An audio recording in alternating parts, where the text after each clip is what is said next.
Pinakamahirap iligpit sa lahat ng kahon ng ating nakaraan.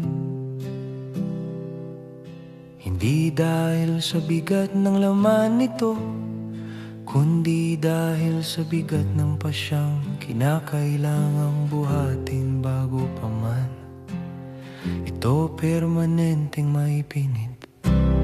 Sapagkat ang bawat kahon ay sisidlan ng mga ala na humihingi muna ng isang uri ng pagsasaayos ng loob ng tagaligpit.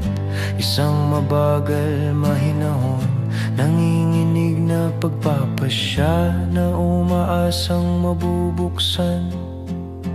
Hindi ang sugat, kundi ang kagaan ng puso na binilot ng mabuti at kaliwanagang isipan na tiniklop ng maayos.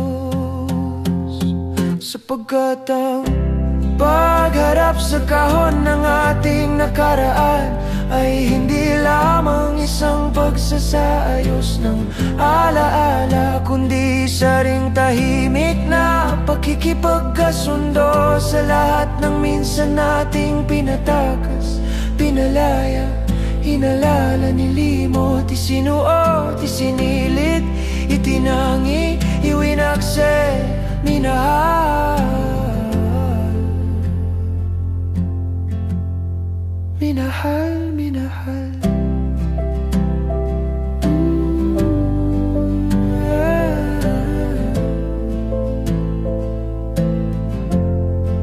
Ano ba ang nararapat na dimensyon ng kahon ng kahapon?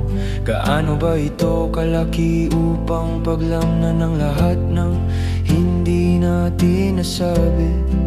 Gaano ba ito kalalim upang ibaon ang lahat ng hindi natin natanggap? Balak ba nating ipermanente ang pagkakaligpit?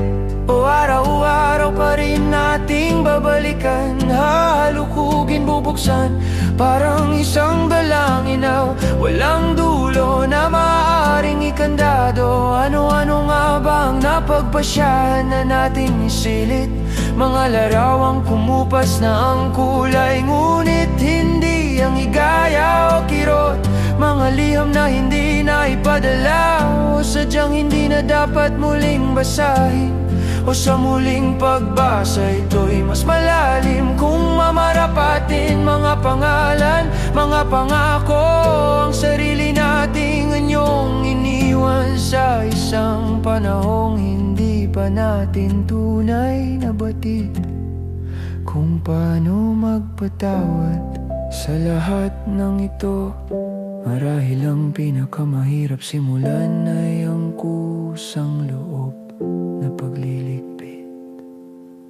Sapagkat ang pagharap sa kahon ng ating nakaraan ay hindi lamang isang pagsasayos ng alaala, kundi isa ring tahimik na pakikipagkasundo sa lahat ng minsan nating pinatakas, pinalaya, hinalala, nilimot, isinuot, isinilit, itinangi, winakse, minahal.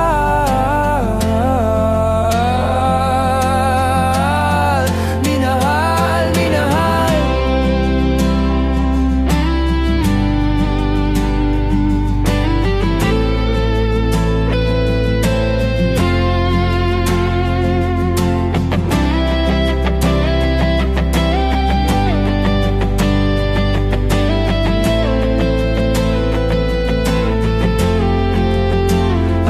Sandaling magpasya tayong iligpit ang kahon ng ating kahapon. Isa lamang ang tiyak kung ang hinahangad natin ay tunay na kagaanan ng puso at kaliwanagan ng isipan. Kailangang magaan muna ang kamay, at ang magpapagaan dito hindi ang paglimot, hindi ang pagpupura, kundi ang malinaw na pagtala at pag-alam sa mga gawain na tama. sa mga pag-unlad na naganap, bilang ng mga gamit at ganap na naipon sa isang bahay ng sanlaksan.